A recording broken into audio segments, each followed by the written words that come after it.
Day 11. Your favorite LGBT book or one you'd like to read. Okay. I have read a ridiculous amount of LGBT fiction and nonfiction. And only because when I was growing up in high school, that was like my only way to read something that could be like where I could not to be ashamed of like, oh, well, I don't want my parents knowing I'm watching this like lesbian TV show like The L Word or something like, or Queer as Folk. And so this was like my way to be able to be a part of, like, get educated about being gay without basically my parents knowing or judging me or anything. So I read a massive amount of books. Like, if you name any nonfiction novel that's written by a gay author, I've probably read it.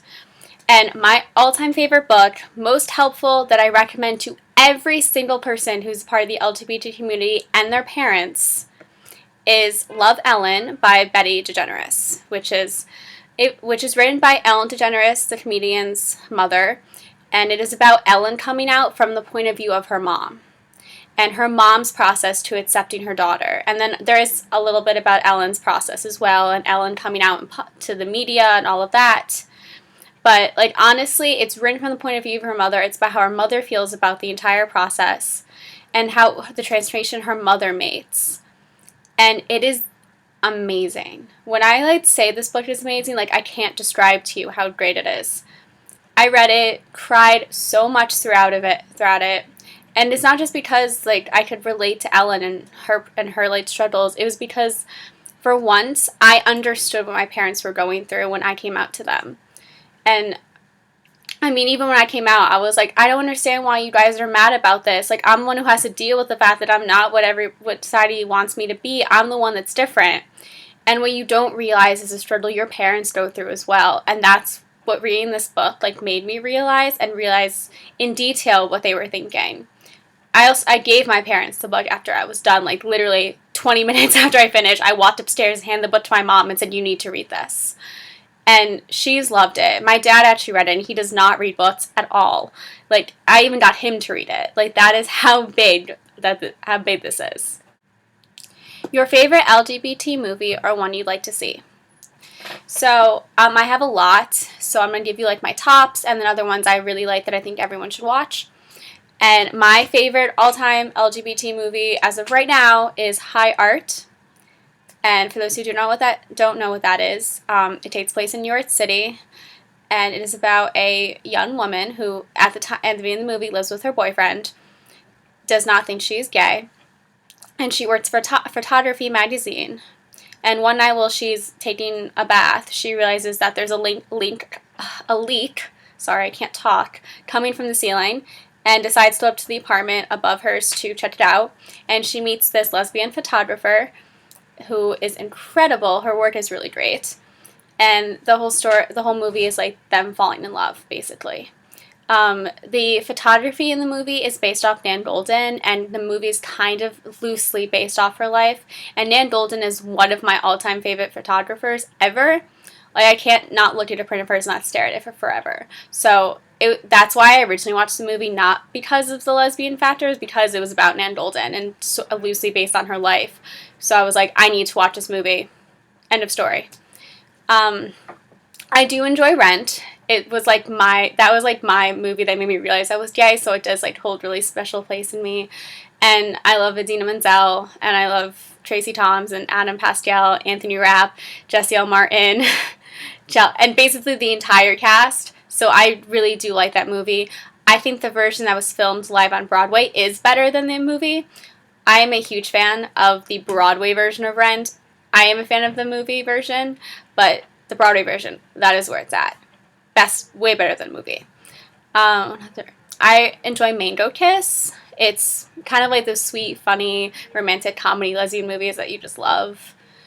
I feel like there's so many more that I'm forgetting. Boys Don't Cry, which is very loosely based off the Brandon Tina story, and with Hilary Swank. She won Academy Award for it. It's really great. Actually, I've seen it a few times now. It's definitely something that when the first time you watch it is disturbing, but it's such a good movie, and I think it's really important for everyone to see, regardless if you're in the LGBT community or not. Like, you need to see it. There's a French movie called Tomboy, which I recently just watched, which is about growing up, about a kid growing up who's transgender. Movie is in French, comes with subtitles if you have Netflix, so you don't need to worry. I think that movie is really good too. I highly, highly recommend you watch that. Their movies. If These Walls Could Talk Too, which is a sequel to If These Walls Could Talk, only it's about all lesbian couples that all live in, who all inhabited the same house in different eras. One is like, I don't even know, I think maybe the 20s, 60s, and then present day, maybe? I could be wrong. That is what I think. That's what I think, though. I can say TV series on here as well. L Word, Lip Service. I love them both. Watch them. I love Shane. And I kind of disliked Lip Service once they killed off Kat and made Frankie leave. Like, after that, I was like, I'm done with you. There's no reason for me to watch you anymore. I know how that sounds, but that's, like, literally how I took it. I was like, not worth it. Okay. What other movies are there? Oh, Gia. If you haven't seen it, it's with Angelina Jolie. I don't know if it was her first movie. It's one of her first. Amazing. It's about Gia, who is the first known lesbian fashion model. A great, amazing story. I think everyone should watch it regardless. It's just like it's just like the way they portray the fashion industry is exactly the way I feel about it. So I think you should watch it. It's incredible.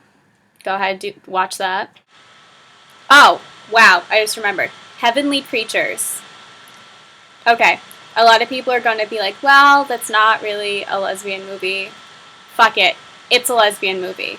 For those who do not know what that is, it's about a really, really intense friendship between two young women. I think they're like 13 or 14.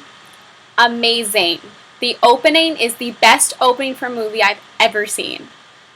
If you have not seen Heavenly Creatures, you need to, after you watch this video, go watch it, and then like send me a message, tell me how amazing it is, because I already know. It's so good. Yeah. Okay. So that's it. That's the 4 days. So this movie is rather long. I'm going to cut this and everything. I'm sorry this is so long. I wanted to rant with those movies. I might cut some of them out because that was ridiculous. Anyway, so thank you for watching. Please subscribe to my channel. I will be finishing the LGBT challenge relatively soon.